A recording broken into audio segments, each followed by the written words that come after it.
All right, so I'm getting ready to put this back in. What I found, I still might have to adjust it some more, was this converter.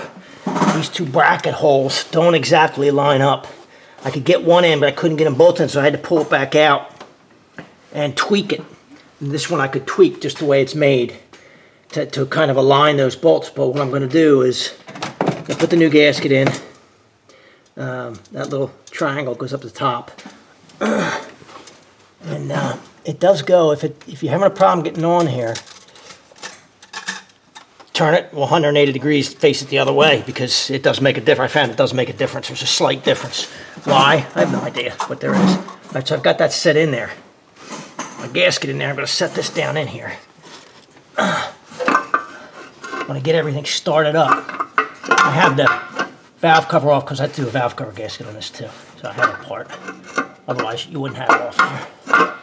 Right, I've got that set on, so I'm going to get one at the top here just started, just to hold it for me. I don't think it's going to go anywhere anyway. I don't want it tight, just enough to hold it in there. I got to keep moving my rags here because I keep knocking them off of my. I don't want to get anything down in here or get it dirt in there or anything.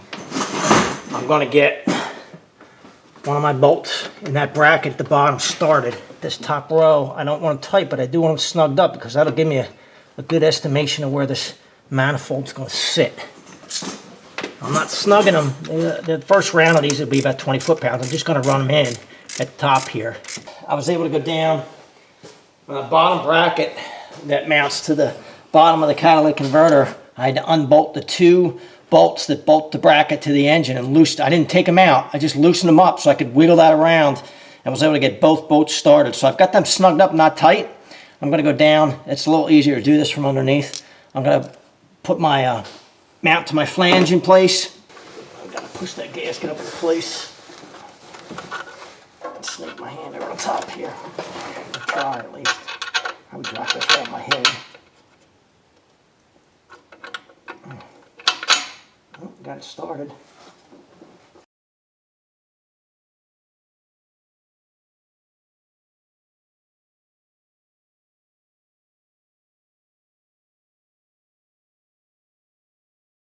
All right, torque sequence. I will include a link to the documents from Kia.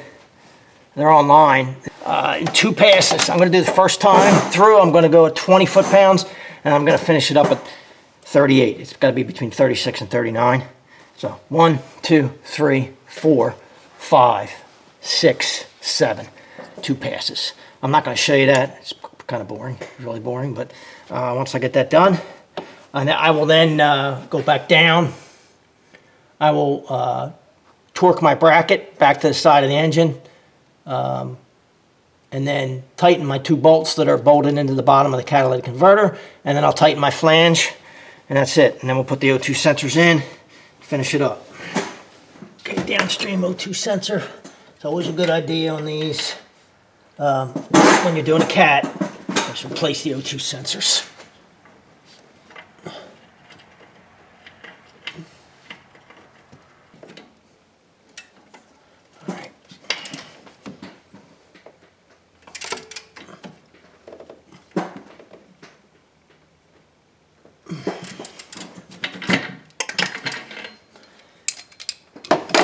These come with anti-seize already on the threads. If you're putting anti-seize on these, don't get it on the actual tip, only on the threads.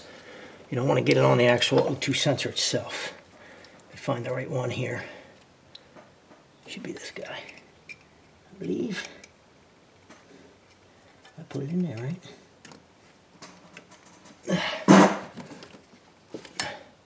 Yep, it's the right one. Okay. Now, I have to put the shield on here before I put the O2 sensor back in there, the top one.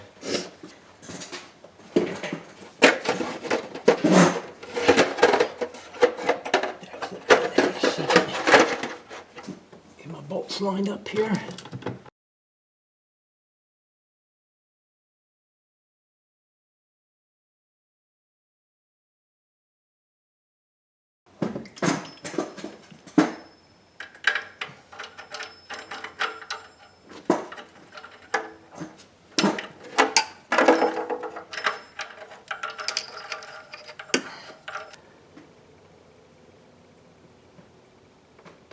There it is.